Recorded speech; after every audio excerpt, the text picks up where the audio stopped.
My father sold my daughter's car while she was away. The car she bought herself. The 2018 Honda Civic she'd saved for over 2 years, working doubles at the diner on weekends, skipping movies with friends, saying no to homecoming dresses so she could say yes to independence. Emma had $7,800 in cash the day we went to the dealership. She negotiated the price herself. She insisted on Midnight Blue. The title went into her name, not mine. That was important to her. He sold it for $7,200 to someone on Facebook Marketplace. Pocketed the money. Sent me a text that said teenagers don't need cars in all caps, like volume makes theft legal. Emma came home from camp on a Tuesday afternoon. I picked her up at the bus station. She was talking about canoeing and some boy named Marcus who could do a backflip off the dock. Normal 16-year-old things. We pulled into the driveway and she stopped mid-sentence. The spot where her Civic usually sat was empty. Just oil stains on the concrete and a dandelion growing through a crack. She turned to me. "Where's my car?" I didn't answer right away. I should have prepared her. Should have told her in the car, or before we left the station, or the second my father texted me what he'd done 3 days earlier. But I kept thinking he'd reverse it somehow. Return the car. Admit he'd overstepped. I kept thinking my father wouldn't actually go through with stealing from his own granddaughter. "Mom, where is my car?" "Your grandfather sold it." She laughed. Actually laughed, because the sentence was so absurd it couldn't be real. Then she saw my face. Emma cried for 4 days. Not dramatic sobbing.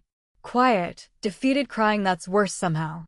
The kind that happens when you realize hard work doesn't protect you from people who think they have authority over your life.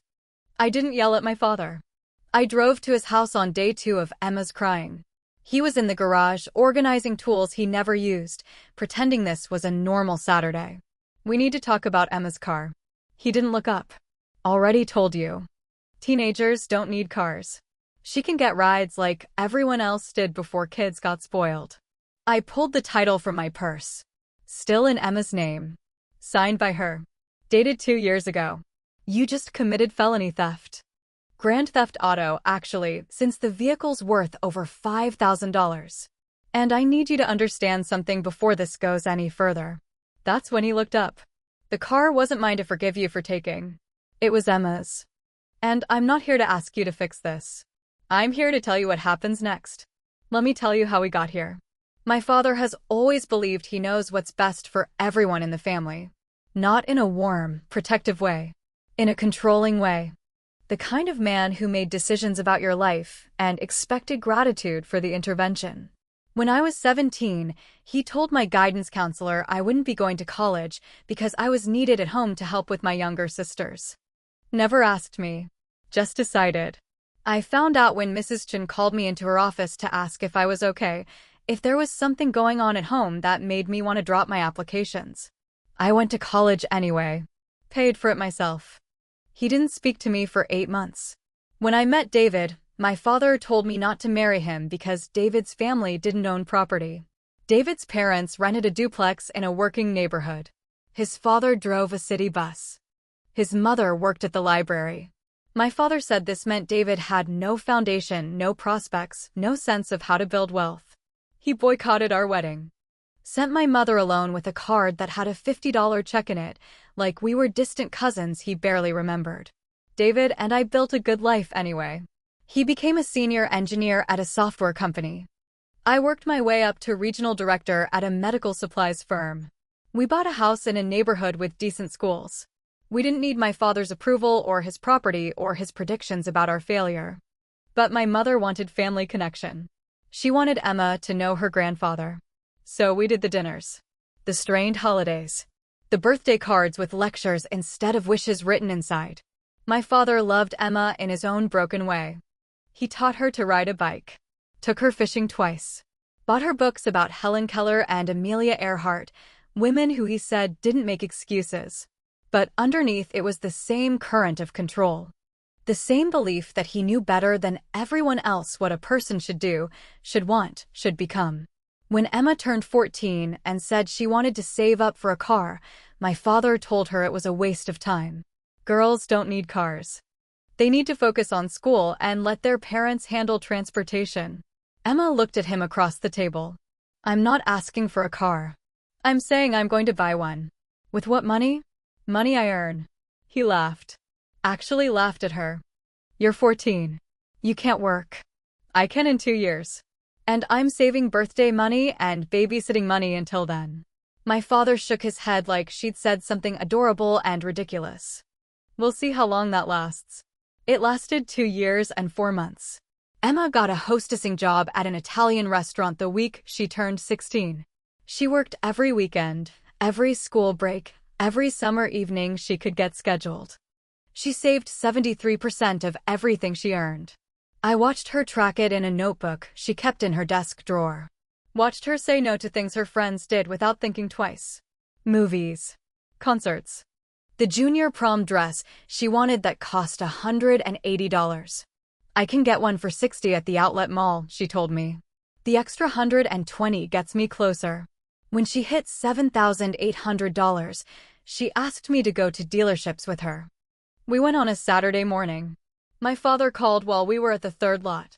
Where are you? Car shopping with Emma. Silence. Then, you're actually letting her do this. She earned the money. It's her decision. She's 16. And she worked 2 years for this. I'm not going to tell her no when she did everything right. He hung up without saying goodbye. Emma bought the Civic that afternoon. Midnight blue with gray interior. 42,000 miles. Clean title.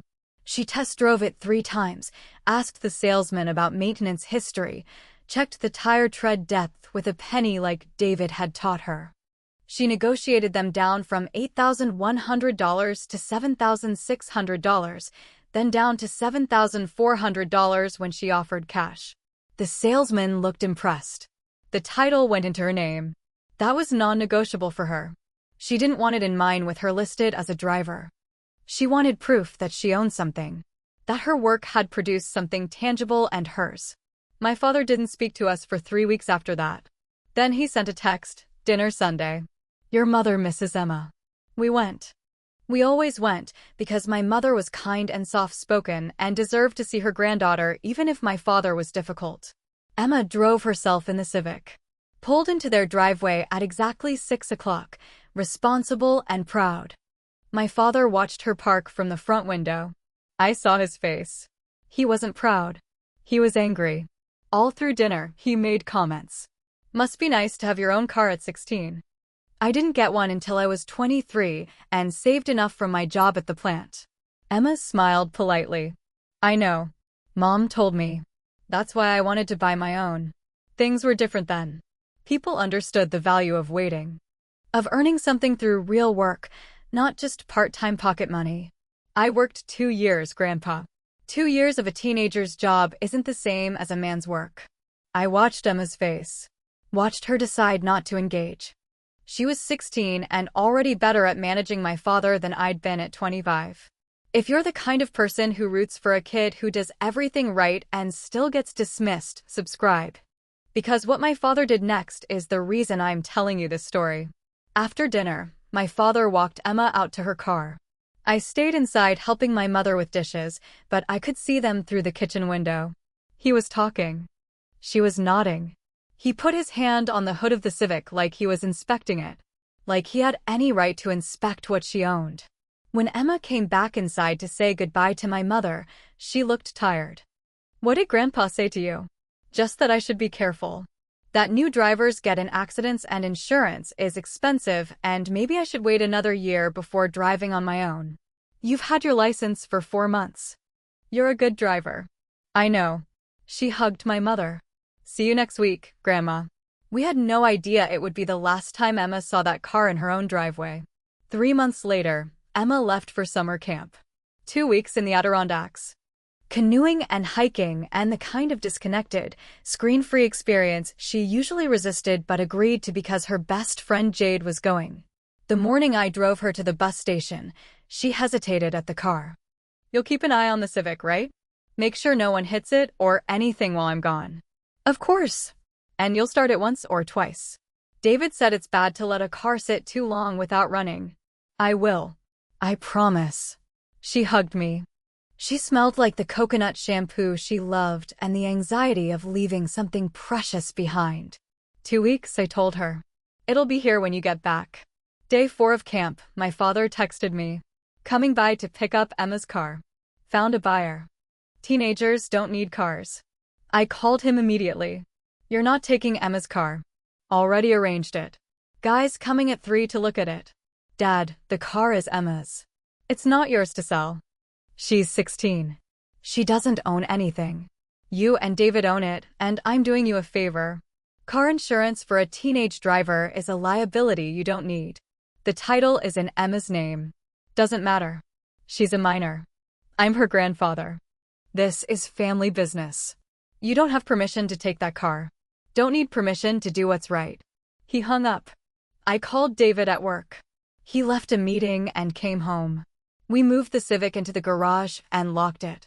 Sent my father a text that said, "You are not taking Emma's car. This is not your decision." He replied, "You'll thank me later." The next morning, I had to go to a site visit 2 hours away. A hospital in Syracuse was expanding their surgical wing, and our company was bidding on the supply contract. I couldn't miss it. David had meetings scheduled back-to-back until 4. I thought about the car in the locked garage. I thought about my father, who was stubborn but not criminal, who made terrible decisions but usually respected hard boundaries once you set them clearly enough. I was wrong. He came while we were both gone. He had a key to our house from years ago, from when we'd asked him to water plants during a vacation. We'd never asked for it back.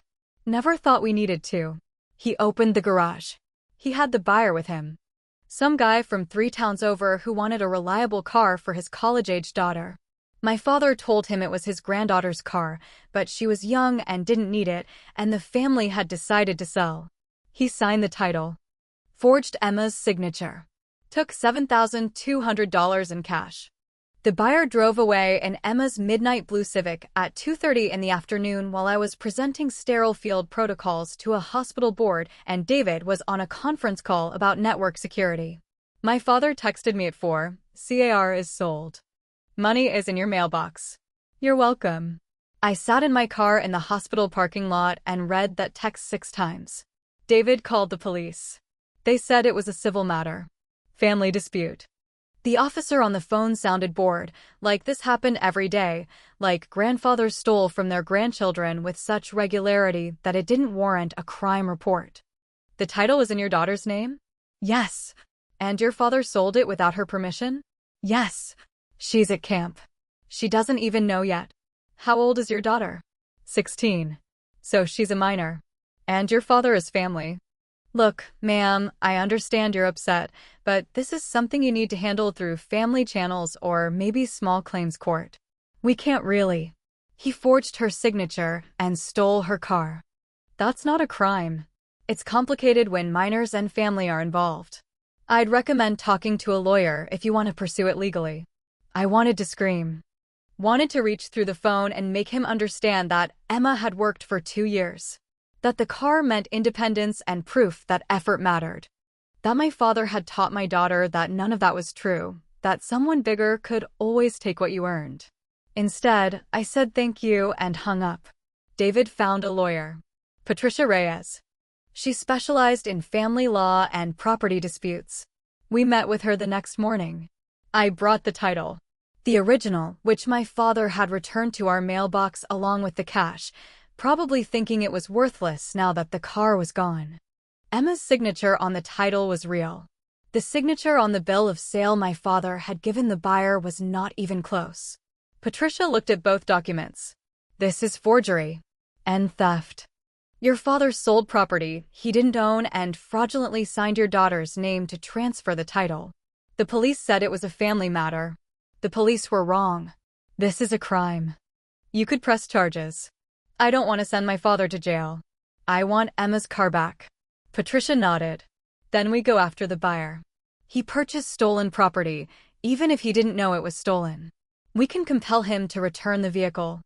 And we go after your father for the emotional distress, the financial impact, and the costs of recovering the vehicle. How long will this take? If we move fast? We can have a demand letter to the buyer by tomorrow and file a motion for emergency return of property by Friday. If your father fights it, longer. But given the evidence, she held up the two signatures, which looked nothing alike. I don't think he'll fight it very hard once he understands the alternative is criminal charges. I hired her that afternoon.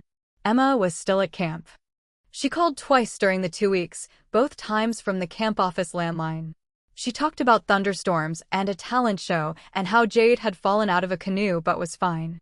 She sounded happy, disconnected from everything happening at home. I didn't tell her about the car. I couldn't do it over the phone. Couldn't ruin her last week of camp with something she was powerless to fix from 200 miles away. Patricia sent the demand letter to the buyer on Thursday. He responded within 6 hours. He hadn't known the car was stolen. He had the bill of sale my father gave him, but he understood now that the signature was forged. He wanted nothing to do with legal trouble. He would return the car immediately. We got the Civic back on Saturday morning. The buyer apologized 4 times. Said he felt terrible. Said my father had seemed like a nice guy, a concerned grandfather making a hard decision for the family's good. He's very convincing, I told him. The buyer refused to take the $7,200 back from us. Said he'd deal with my father directly for the refund, since my father was the one who defrauded him. Good luck with that, I thought. Patricia drafted a second letter. This one went to my father.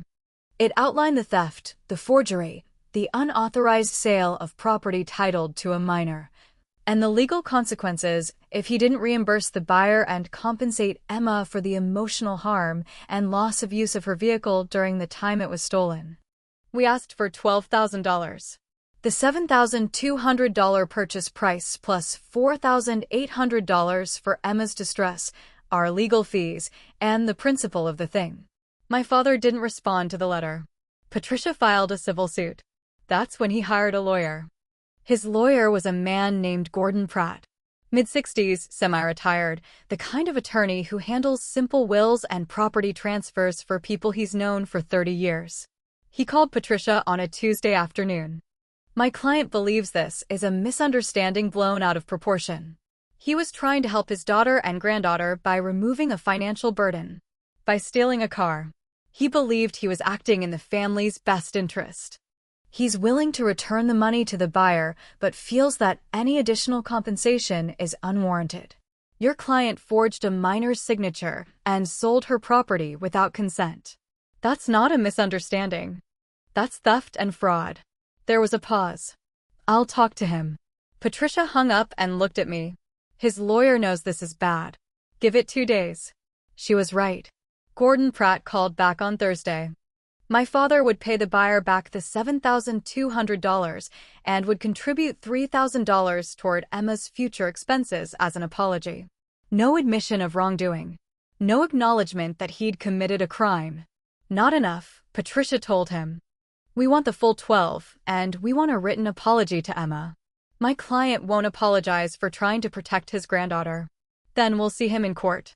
And I'll make sure the judge knows he thinks stealing from a 16-year-old is protection. Gordon Pratt sighed. It was the sigh of a man who knew his client was wrong but had to represent him anyway. I'll talk to him again. Emma came home on Tuesday. I picked her up at the bus station. She talked about Marcus and the backflip and a raccoon that got into the mess hall. She was tan and mosquito-bitten and happy. We pulled into the driveway. The Civic was there. Parked exactly where it had been before. Emma stopped talking. Did you move my car? No. It's been here. She looked at me. She knew I was lying. She could see it in my face. What happened? I told her. All of it. The sale. The forgery. The buyer. The lawyer. The lawsuit that was currently pending against her grandfather. She didn't cry right away. First, she got out of the car. Walked over to the Civic. Opened the driver's door and sat inside, just sat there with her hands on the steering wheel. Then she cried. I sat in the passenger seat and let her. Didn't tell her it was okay, because it wasn't. Didn't tell her we got the car back so everything was fine, because everything wasn't fine. Her grandfather had stolen from her. Had taught her that the adults she trusted could take what she'd earned whenever they decided she didn't deserve it. After a while, she stopped crying and looked at me. Are you really suing him? Yes. Good. That night, Emma drove to the grocery store to buy milk we didn't need. She just wanted to drive. To prove to herself that the car was still hers. My father called the next day. You're really doing this? Taking me to court? You stole from Emma. I was trying to help. By forging her signature and selling her car while she was away? She's 16. She doesn't need a car. I was protecting her from the responsibility and the risk. She earned that car. She bought it herself. You had no right. I'm her grandfather. That doesn't give you the right to steal from her. He was quiet for a moment. Then, if you go through with this lawsuit, you'll destroy this family. You destroyed it when you betrayed Emma's trust. I won't pay more than what I sold the car for. That's it. That's all you're getting. Then we'll see you in court. He hung up. Gordon Pratt called Patricia the following week. My father would pay the full $12,000. He would sign a document agreeing never to take, sell, or interfere with Emma's property again. But he would not apologize. That's fine, Patricia told him. We don't need his apology. We just need his money and his distance. The check arrived 8 days later. Certified mail. $12,000 exactly. Emma put $7,200 back into her savings account. The account she'd built to buy the car in the first place. The remaining $4,800 went into a college fund we'd started for her. She didn't speak to my father for 6 months. When she finally did, it was at my mother's birthday dinner. My mother had called Emma personally, asked her to come, said she missed her and understood why Emma was angry, but hoped she could set it aside for one evening. Emma agreed because she loved her grandmother. My father was in the living room when we arrived. He looked older, tired. He nodded at Emma but didn't speak. We made it through dinner. Polite conversation. My mother's pot roast. A store-bought cake with happy birthday, Linda written in blue icing. As we were leaving, my father stopped Emma at the door. I thought I was doing the right thing. Emma looked at him. You thought you knew better than me what I needed. You didn't ask. You didn't listen. You just took. I'm your grandfather. I know. That's what makes it worse. She walked out to her car. The midnight blue Civic she'd bought herself. The one that was still titled in her name, with her real signature, the one no one could take from her now. I stayed behind for a moment. My father looked at me. She'll forgive me eventually. Maybe, but you'll have to earn it. The same way she earned that car. I left him standing in the doorway. If you're still here, I need you to do something for me. Hit subscribe. Because in about 2 minutes, everything I just told you about, every document, every lawyer call, every moment Emma cried in that car, it all comes together in a way I didn't see coming. And I don't want you to miss it. 2 months after the lawsuit settled, my father's lawyer called me directly. Not Patricia. Me. This is Gordon Pratt. We met briefly during the settlement process. I remember. I need to tell you something, and I'm doing it as a personal courtesy, not as your father's attorney. Okay. I've withdrawn from representing your father. I didn't say anything. Just waited. He asked me to file a motion to reverse the settlement. Claimed he signed under duress. Claimed you and your lawyer coerced him. That's not true. I know it's not true. I was there. I advised him to settle. I told him he'd lose in court and probably face criminal charges if he pushed it. He signed willingly. So why did you withdraw? Because when I told him I wouldn't file a false motion, he asked me to help him find another way to get that money back from Emma. He said, and I quote, "She's still a minor. There has to be a way to reclaim money that's legally mine." My hands went cold. The money isn't his. I know. That's why I'm calling you. I can't represent someone who's actively planning to defraud a minor, even if that minor is his granddaughter. I've filed my withdrawal with the court. He'll get the notice tomorrow. But I wanted you to know tonight so you could prepare. Prepare for what? I don't know what he's planning. But he's not done. And he believes he's entitled to that money. I thanked Gordon Pratt. Hung up. Called Patricia. She listened to everything. We can get a restraining order if he tries to access Emma's accounts or take her property again. Will that stop him? Legally? Yes. Practically? It depends on how far he's willing to go. I told Emma that night. She was at the kitchen table doing calculus homework. She set down her pencil when I explained. He's going to try to take the money back? Gordon thinks he might try. Can he? Not legally. But your grandfather doesn't always care what's legal. Emma closed her textbook. What do? We protect what's yours. And we don't give him another opportunity. The next day, I moved Emma's savings account to a different bank. One my father didn't know about.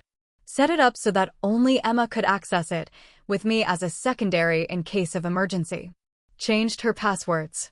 Added two-factor authentication to everything. Then we waited. My father didn't wait long. 3 weeks after Gordon Pratt withdrew as his attorney, my father showed up at Emma's school.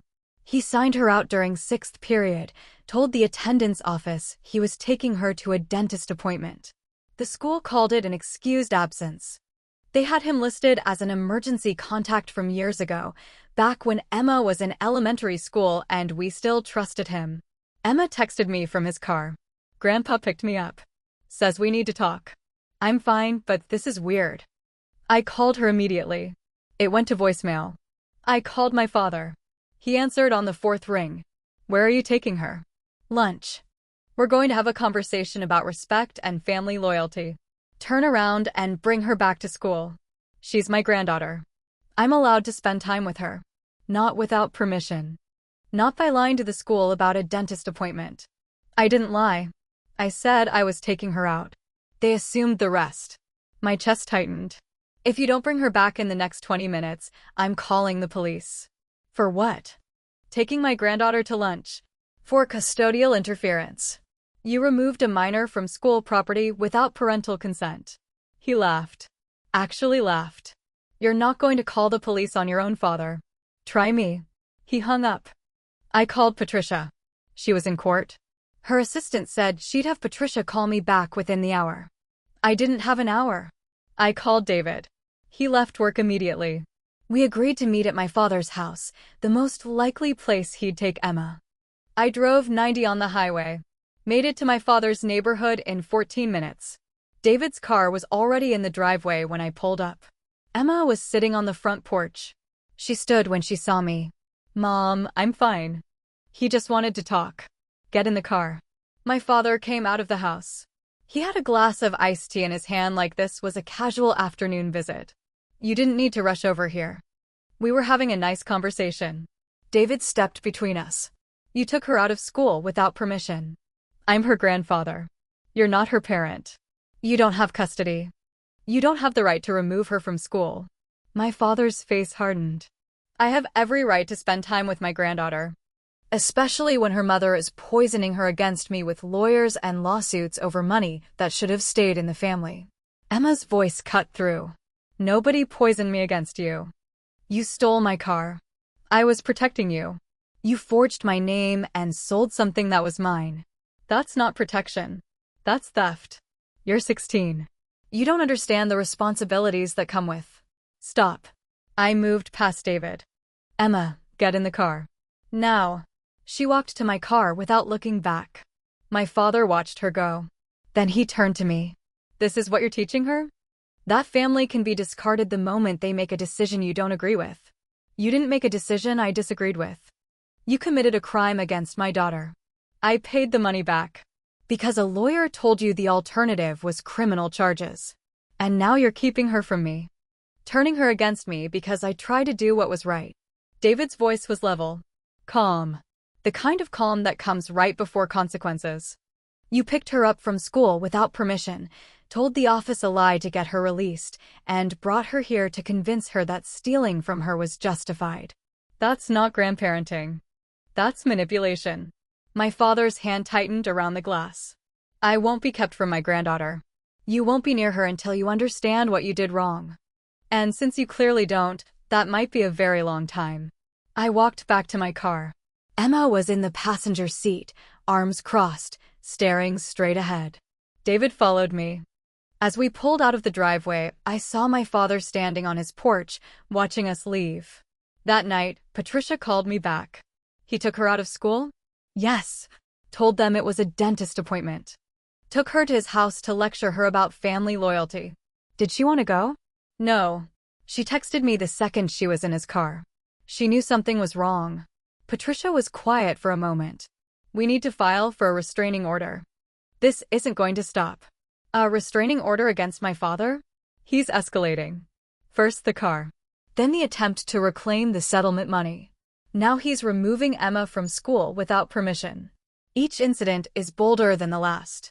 He's testing boundaries to see what he can get away with. What are the chances a judge grants it? Given the pattern? Good. The car theft alone is enough. Add the school incident, and we have a clear case of someone who doesn't respect legal boundaries or parental authority. I looked at Emma. She was doing homework at the kitchen table, headphones on, trying to pretend this was a normal Tuesday night. Do it. Patricia filed the petition the next morning. The hearing was scheduled for 2 weeks out. My father's new attorney was a woman named Diane Kowalski. She was younger than Gordon Pratt. Sharper. The kind of lawyer who handles contested custody cases and knows how to fight. She called Patricia 3 days before the hearing. My client would like to resolve this without court involvement. By doing what? By establishing a formal visitation schedule that works for everyone. He's willing to agree to supervised visits, advance notice requirements, and communication only through the parents. He just wants to maintain a relationship with his granddaughter. After he stole from her and removed her from school without permission, he's acknowledged those were mistakes. He's willing to make amends. Patricia put her on speaker. I was sitting across from her desk. What kind of amends? An additional $5,000 to Emma's college fund. A written apology. And a binding agreement that he won't interfere with her property or decisions going forward. I leaned forward. He already paid $12,000 in settlement. Now he wants to pay another $5,000 just to see Emma on supervised visits. Diane's voice was careful. Professional. My client values his relationship with his granddaughter. He's willing to make a substantial financial gesture to demonstrate his sincerity. Patricia looked at me. I shook my head. We'll see you in court. The hearing was on a Thursday morning. Family court, 3rd floor. Judge Margaret Chin presiding. My father sat with Diane Kowalski at the respondents' table. He wore a suit. Navy blue. The same one he'd worn to Emma's 8th grade graduation. He looked like someone's kind grandfather. Someone who built birdhouses and told stories about the old days. Patricia presented the evidence methodically. The title with Emma's signature. The forged bill of sale. The school attendance record showing my father had signed Emma out under false pretenses. The timeline of escalation from theft to forgery to custodial interference. Diane Kowalski argued that my father was a concerned grandfather who'd made errors in judgment but had paid restitution and was seeking to repair the relationship. Mr. Brennan has been a presence in Emma's life since she was born. He taught her to ride a bike. He attended her school plays. He's been a consistent, loving grandfather who made a mistake regarding the car, which he's acknowledged and paid for. To cut him off entirely from his granddaughter based on one incident that's been financially resolved seems disproportionate and harmful to Emma's well-being. Judge Chin looked at me. Does Emma want to see her grandfather? I glanced at Patricia. She nodded. No, Your Honor. She's willing to see him if the court requires it, but she doesn't want to.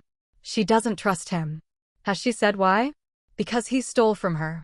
Because he told her the work she did to earn that car didn't matter. Because he picked her up from school without permission and tried to convince her that what he did was justified. She's 16. She's old enough to understand betrayal. Judge Chin made a note. Then she looked at my father. Mr. Brennan, why did you pick Emma up from school without her parents' permission? My father straightened. I wanted to talk to her. To explain my side of things. Her mother had been keeping her from me, and I thought if I could just have a conversation with her, she'd understand I was trying to help. By stealing her car? By protecting her from a responsibility she wasn't ready for. She bought the car herself. She's 16, Your Honor. She doesn't understand the full implications of vehicle ownership. The insurance costs. The maintenance. The liability. Did you discuss those concerns with her parents before selling the car? My father hesitated. No. Did you have legal ownership of the vehicle? No, but... Did Emma ask for your help or intervention regarding the car? No. Judge Chin set down her pen. So you took it upon yourself to sell property that didn't belong to you, forge a minor's signature, and pocket the proceeds because you disagreed with a decision her parents had allowed her to make. I was trying to protect her. From what? From making a mistake. The mistake of working hard and buying something she wanted? My father didn't answer. Judge Chin looked at the evidence again. Then she looked at me. I'm granting the restraining order. Mr. Brennan is prohibited from contacting Emma directly or indirectly. No phone calls. No texts. No showing up at her school or activities. No third-party contact through other family members. If Emma wishes to see him in the future, she can initiate that contact through her parents. But for now, he stays away. Diane started to object. Judge Chin held up her hand. Mr. Brennan, you didn't just make a mistake. You committed theft, forgery, and custodial interference. The only reason you're not facing criminal charges is because your daughter chose to pursue civil remedies instead. You should be grateful for that choice, not testing its limits. This restraining order stands for 1 year. At the end of that year, if you've complied fully, you can petition to modify it. Until then, you stay away from Emma. She signed the order. My father stood. For a moment, I thought he was going to argue. Thought he was going to tell Judge Chin she didn't understand, that family was more important than legal technicalities, that he had rights as a grandfather. Instead, he walked out. Diane Kowalski gathered her papers. She looked at me as she passed. He's not going to stop. Excuse me. She lowered her voice. I've represented people like your father before. People who believe they're entitled to control their family's decisions. The restraining order won't change his mind. It'll just make him more careful about how he proceeds. Watch your accounts. Watch your mail. Watch for anything that gives him leverage. She left before I could respond. Patricia touched my arm. She's trying to scare you. Is it working? A little. But we have the order now. If he violates it, he goes to jail. That's a boundary even he won't cross. I wanted to believe her. For 3 months, nothing happened. My father stayed away. No calls. No texts. No appearances at Emma's school or volleyball games. The restraining order worked exactly as it was supposed to. Emma turned 17 in October. We had a party at our house. 23 teenagers in the backyard, pizza, and a playlist someone made that had too much bass and not enough melody. Emma laughed with her friends.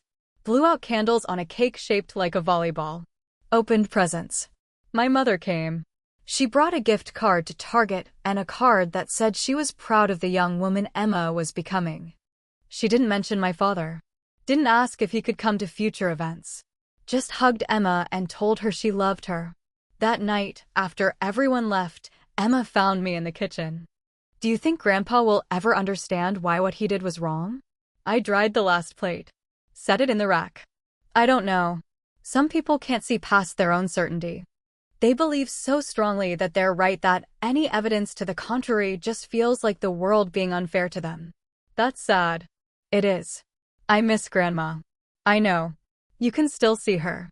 She's not part of the restraining order. I know. But it's different now. She's careful about what she says. Like she's afraid if she talks about him, I'll be upset. Are you upset? Emma thought about it. Not upset. Just done. Like, I used to want him to apologize. To actually understand. But now I just want him to leave me alone. That's okay. Is it? Yes. You get to decide who deserves your energy. Even if they're family. She hugged me. Went upstairs to her room. I finished the dishes. David was already asleep when I got to bed. I lay there in the dark, thinking about Diane Kowalski's warning. He's not going to stop. 2 weeks later, I got a call from our bank. Mrs. Brennan, this is Erin Chen from Fraud Prevention. We've flagged some unusual activity on your daughter's savings account. My stomach dropped. What kind of activity? Someone attempted to access the account online using what appears to be stolen credentials. The login came from an IP address in your area. We blocked it after 3 failed attempts to answer the security questions, but I wanted to alert you immediately. When did this happen? This morning. Around 9:15. I was at work at 9:15.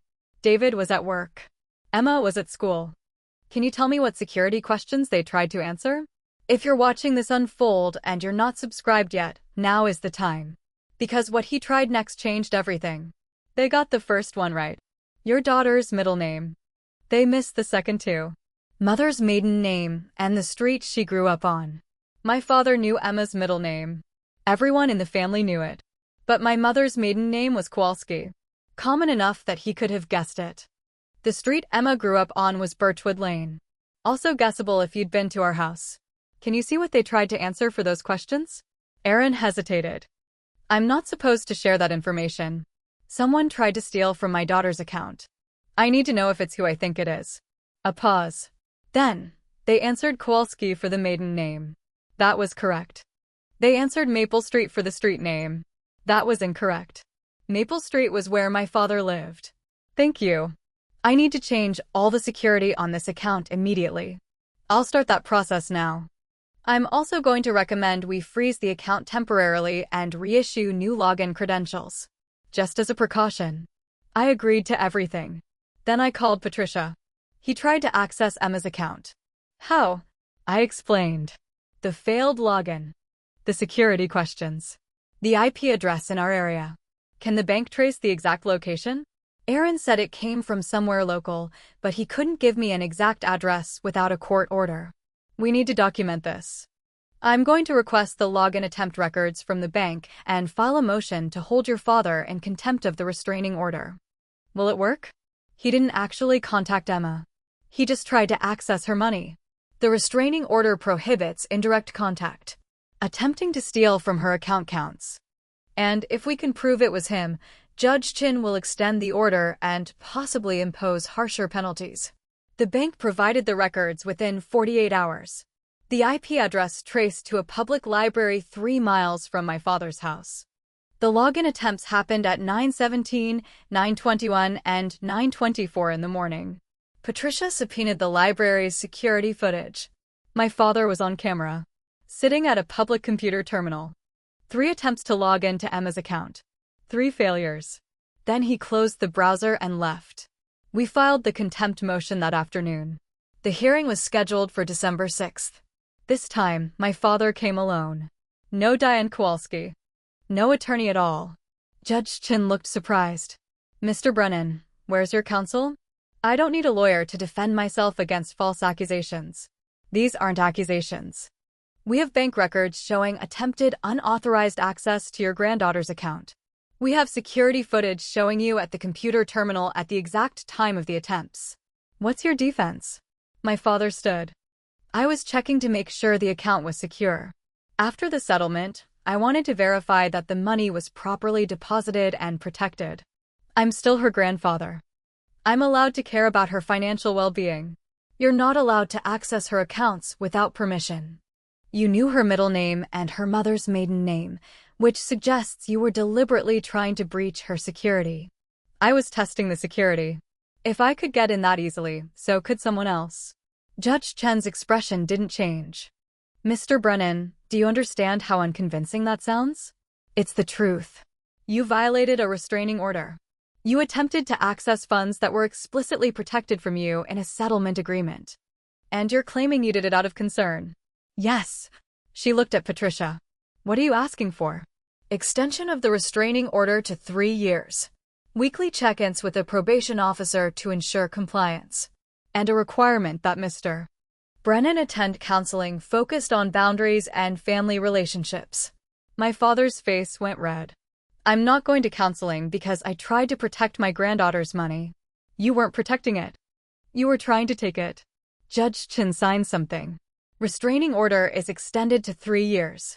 Mr. Brennan, you will report to a probation officer every Monday at 9 a.m.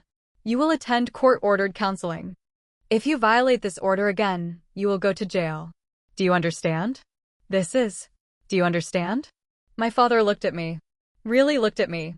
I saw something shift in his face. Not understanding. Not regret. Something colder. I understand. He left without another word. Patricia gathered her files. That's it. He's done. He doesn't look done. He's legally done. If he comes near Emma or tries to access anything of hers again, he goes to jail. That's a hard boundary. I wanted to believe her. But Diane Kowalski's warning kept echoing. He's not going to stop. 3 months passed.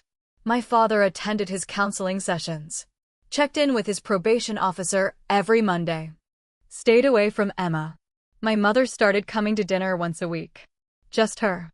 She talked about her book club and the new Italian restaurant downtown. She asked Emma about school and college applications. She never mentioned my father. One night in March, after Emma went upstairs, my mother set down her coffee cup. He's planning something. I went still. What? I don't know. But he's different. Quieter. He spends hours in his office with the door closed. He's been talking to someone on the phone, but he won't tell me who. And last week, I saw papers on his desk. Legal documents.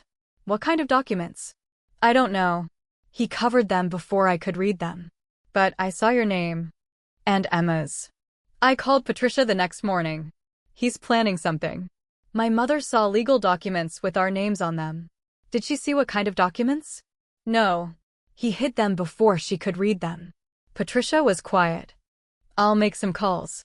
See if any filings have been made in family court or civil court.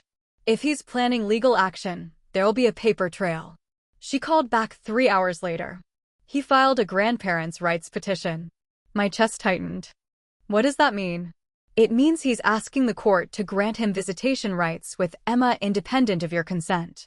In New York, grandparents can petition for visitation if they can prove it's in the child's best interest and that denying them access would harm the child. After everything he's done, he's arguing that the restraining order was an overreaction, that he's completed his counseling and probation requirements, that Emma needs a relationship with her grandfather, and that you're alienating him from her out of spite. That's insane. It's a strategy. And depending on the judge, it might work. Grandparents' rights cases hinge on whether the court believes the relationship benefits the child. If he can convince a judge that he's reformed and that Emma is suffering without him, he could get court-ordered visitation. Emma doesn't want to see him. She's 17. The court will consider her opinion, but she's still a minor. If the judge thinks her opinion has been influenced by you, they might discount it. I felt the room tilt. When's the hearing? May 14th. 6 weeks from now. I told Emma that night. She was at the kitchen table, working on a history essay about the Marshall Plan. She stopped typing. He's trying to force me to see him? He's asking the court to require it. Can they do that? If the judge thinks it's in your best interest. Emma closed her laptop. What do I have to do? You'll probably have to testify. Tell the judge what happened. How you feel about seeing him. And if the judge says I have to, then we appeal. And we keep fighting. She nodded. Opened her laptop again. Went back to the Marshall Plan like this was just another thing to manage between homework and volleyball practice. But I saw her hands shaking. The 6 weeks passed too fast. Patricia prepared me for every possible question. Prepared Emma for cross-examination. We reviewed the evidence again. The theft. The forgery. The school incident. The bank access attempt. He's going to argue that he's changed, Patricia told us. That the counseling worked. That he understands his mistakes and wants a chance to repair the relationship. You need to be ready for that narrative. The hearing was in family court. Different judge this time. Judge Raymond Torres. Mid-50s. Serious face. Reputation for being tough but fair. My father had a new attorney. Marcus Webb. Expensive suit. Law degree from Columbia. The kind of lawyer you hire when you're serious about winning. Marcus presented my father as a reformed man. Someone who'd made mistakes, but had done the work to understand them. Someone who'd completed 12 weeks of court-ordered counseling and had glowing reports from his therapist about his progress in understanding boundaries and respecting autonomy. Mr. Brennan loves his granddaughter, Marcus said. He's not asking for unsupervised custody. He's not asking for weekends or holidays. He's simply asking for the opportunity to see Emma once a month for 2 hours under whatever supervision the court deems appropriate. He wants to rebuild trust. To show Emma that people can change. To model accountability and growth. It sounded good. It sounded reasonable. Then Patricia stood up. Your Honor, Mr. Brennan isn't here because he loves his granddaughter. He's here because he can't accept that she has autonomy. Every action he's taken in the past year has been about control. He stole her car because he disagreed with her decision to buy it. He tried to access her bank account because he disagreed with her having money he couldn't manage. He picked her up from school without permission because he disagreed with her parents' boundaries. The counseling reports say he understands his mistakes, but his actions say otherwise. 3 months ago, he filed this petition without warning, forcing Emma and her parents back into court to defend boundaries that should never have needed defending in the first place. That's not growth. That's escalation with better legal representation. Judge Torres looked at my father. Mr. Brennan, why do you want to see Emma? My father stood. He looked tired. Older than I remembered. Because she's my granddaughter. Because I taught her to ride a bike and took her fishing and read her bedtime stories when she was small. Because I made mistakes, but I've spent the last year trying to understand them and do better. Because cutting someone off completely doesn't teach forgiveness. It teaches that family is disposable. Did you steal her car? I sold it because I thought it was dangerous for her to have that much freedom at 16. That's not what I asked. Did you steal her car? My father's jaw tightened. I sold property I thought I had the authority to sell. You didn't have the authority. The title was in Emma's name. You forged her signature. That's theft. I was trying to protect her. Did you try to access her bank account? I was testing the security. Without her permission? My father didn't answer. Judge Torres made a note. Then he looked at Emma. Emma, do you want to see your grandfather? Emma stood. Her voice was steady. Clear. No, Your Honor. Can you tell me why? Because he doesn't respect me. He says he loves me, but love doesn't steal. It doesn't lie. It doesn't try to convince you that your hard work doesn't matter. I saved for 2 years to buy that car. I did everything right. And he took it anyway because he thought he knew better than I did what I needed. That's not love. That's control. Do you think he's changed? I don't know. Maybe he understands boundaries better now. Maybe the counseling helped. But I don't want to be the person he practices on. I don't want to spend 2 hours a month wondering if he's actually changed or just waiting for the next time he decides I need protection from my own choices. Judge Torres nodded. Thank you, Emma. You can sit down. She sat. Her hands were shaking again, but her face was calm. Marcus stood. Your Honor, with respect, Emma is 17. She's been influenced by a year of legal battles and parental messaging that paints Mr. Brennan as a villain. Children don't always know what's best for them. That's why we have courts to intervene when family relationships are being unjustly severed. Patricia responded before Judge Torres could. Emma is 17, not 7. She's old enough to understand theft. She's old enough to understand betrayal. She's old enough to decide she doesn't want a relationship with someone who hurt her and then spent a year trying to legally force his way back into her life. Judge Torres looked at the evidence. The theft documentation. The bank access logs. The restraining order violation. The counseling reports that said my father understood boundaries, but the petition that said he was still trying to override them. He closed the folder. Mr. Brennan, I've read your counseling reports. Your therapist says you've made progress, that you understand you overstepped. But understanding and changing are 2 different things. Filing this petition tells me you still believe you're entitled to access Emma, regardless of what she wants. That's not growth. That's the same behavior with different tactics. My father started to speak. Judge Torres held up his hand. I'm denying the petition. Emma is old enough to make this decision. She doesn't want to see you. Forcing her to do so won't repair the relationship. It'll just teach her that the legal system values your feelings over her autonomy. If Emma changes her mind in the future, she can reach out to you. Until then, you stay away. He signed the order. Marcus gathered his papers. Whispered something to my father. My father shook his head. They left together. Outside the courtroom, Emma leaned against the wall. Is it over? Patricia nodded. It's over. He can't file another petition like this. The denial is on record. If he tries again, Any judge will see the pattern and dismiss it immediately. Emma exhaled. Good. We went home.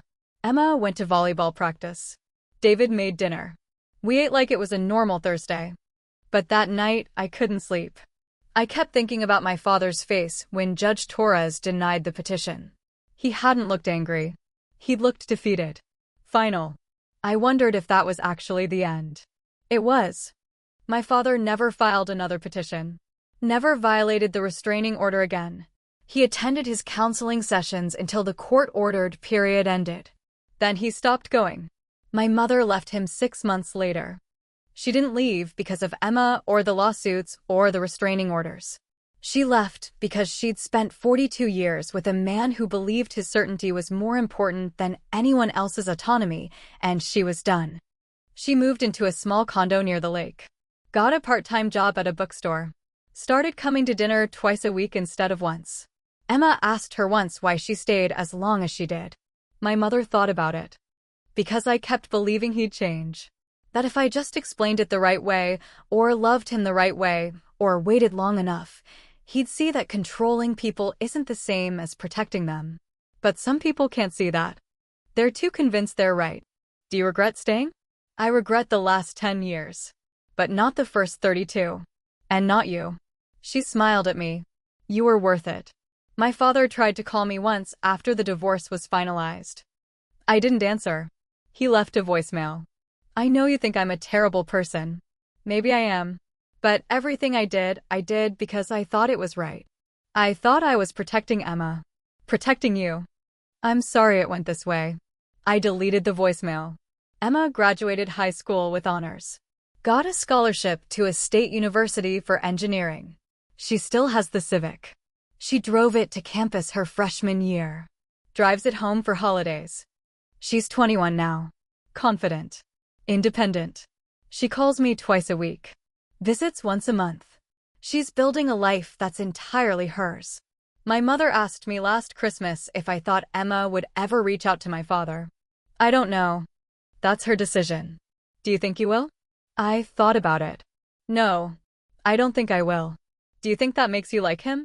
Cutting people off. No. Because I'm not cutting him off for disagreeing with me.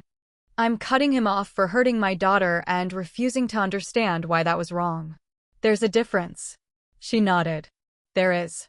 My father lives alone now. Still in the same house. My mother says he's doing fine. Working part-time at a hardware store. Attending church on Sundays.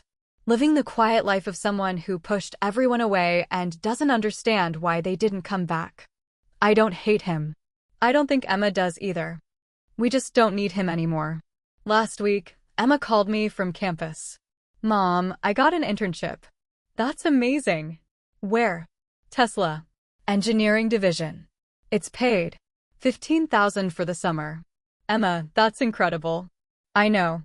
I'm buying you and David dinner when I get home. Somewhere nice. My treat. I thought about her at 16. Working doubles at the restaurant. Saving 73% of everything she earned. Buying that midnight blue Civic with cash. She's always known how to work for what she wants. She's always known her effort matters. My father tried to teach her it didn't. But she proved him wrong. So, did I go too far? Or not far enough? Tell me in the comments.